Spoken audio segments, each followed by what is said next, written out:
Despite the fact that the lights can get very bright sometime, and the darkness can get very dark in one's life, reality is not black or white. And that's one of the difficulties that people have in handling reality. They want things to be clear, this or that. And it's not that way. Take, for example, the concept of God. Very slippery concept. And at the highest levels of this spiritual journey, it's a huge obstacle to believe in God. And yet to get to someone to stop believing in God is very difficult because they're attached to this. It's blasphemy if you've believed all your life in God and you find out there is nobody up in that cloud with a beard or divine monkey or whoever it is, right? And if there is one, you got to kill him, right? If you meet the Buddha on the road, you got to kill him. That's why I stay off the roads a lot, because someone could mistake me for that. But it's very difficult to get someone from the imaginary state of duality, multiplicity, to the realization of non-duality. And yet for that ultimate state of health, one must find internally what one had projected out there, in some, whether physical out there or subtle out there, to in here. But conversely, at the lower levels of the journey, or let's say within the ego consciousness, it's actually very unhealthy if you can't believe in God. And I've worked with many people over the years who can't, although they say they don't, they actually can't. And when you analyze more deeply what the issue is, you find out that not only can't the person believe in God, but the person cannot believe in love. And that's really the issue. Because, you know, in the West, it's very clear God is love has become a cliche. But this is also true in the East, although love is understood in a very different way. And we have to make the distinction between desire, the chakra 2 version of love, or attachment, security, holding on to someone, possessiveness from chakra 1 anxieties, or hostile dependency of chakra 3, or any other version of pseudo-love. And many people have never experienced love as a reality, so they can't believe in it. But you find that the people who can't believe in God, even though they may know that God is real, not that God exists, because you have to make the distinction between existence and being. Okay, this distinction, again, talk about the black and white problem, has been lost in the West. So one needs to find a third point outside of the ego, but not in the world, not projected into another, because then you find yourself enmeshed in a very unhealthy, volatile relationship of desire.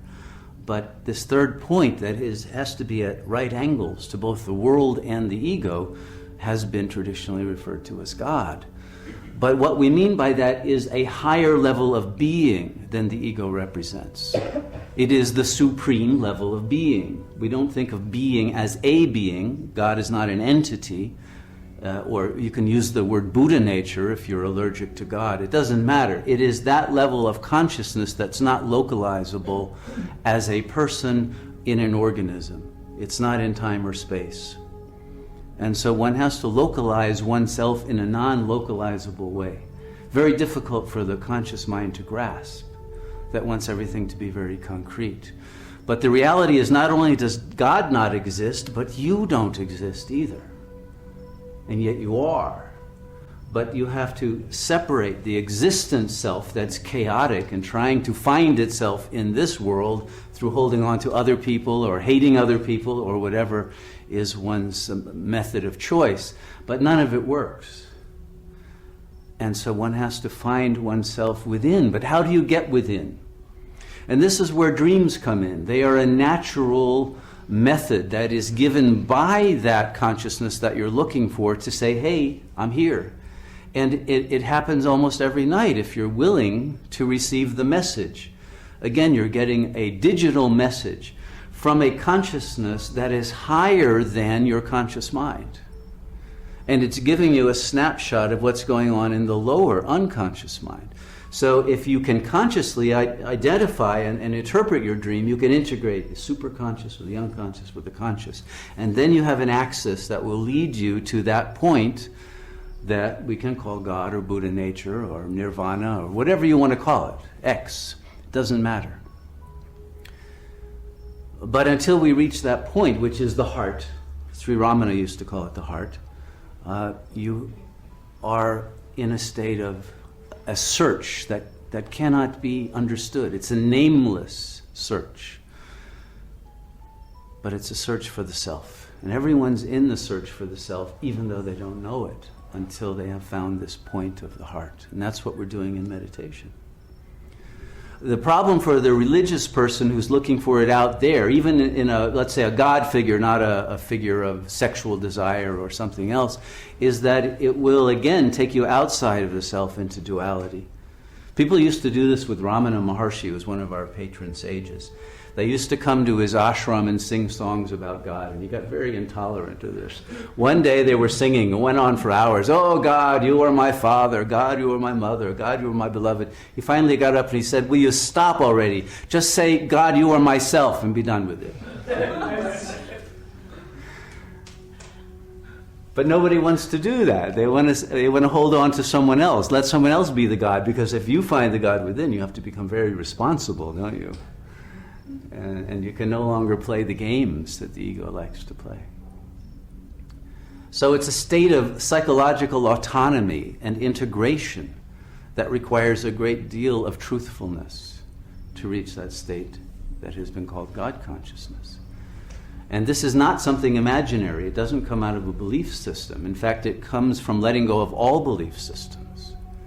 It can only happen when one has freed oneself from mental slavery, as I think was sung tonight, freed oneself from any attachment to any creed or dogma or anything outside oneself, and has found the inner point of silence, the real refuge, from which one can begin to live a free life.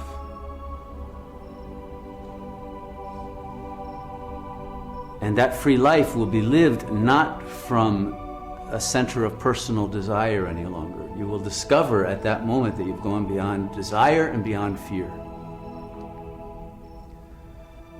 and beyond duality, and that there is a natural state that emerges of love for all beings, because one recognizes at this higher dimension that all the beings that seemed to be different are all like figures in a dream.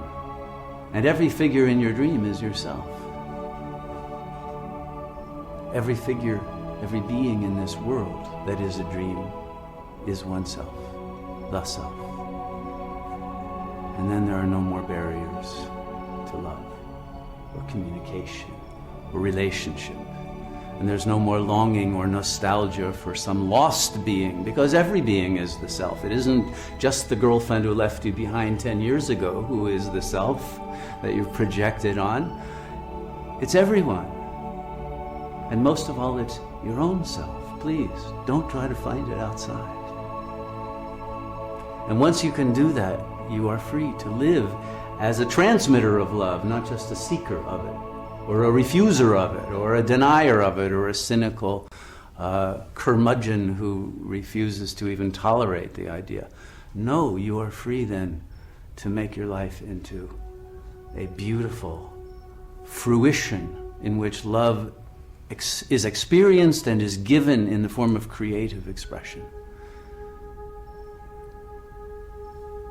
And one lives without the fear of death, without the fear of being lost in an empty, cold universe.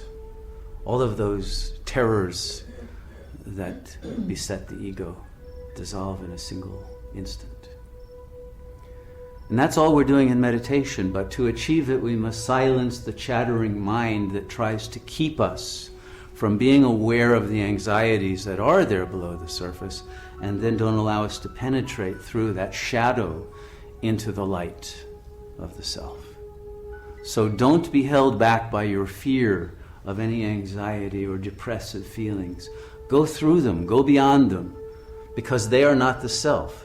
They are just mental clouds. Go to the source of consciousness. And then stay in the source of consciousness, the light, until the clouds are burned away forever, and be free. Okay, let's meditate.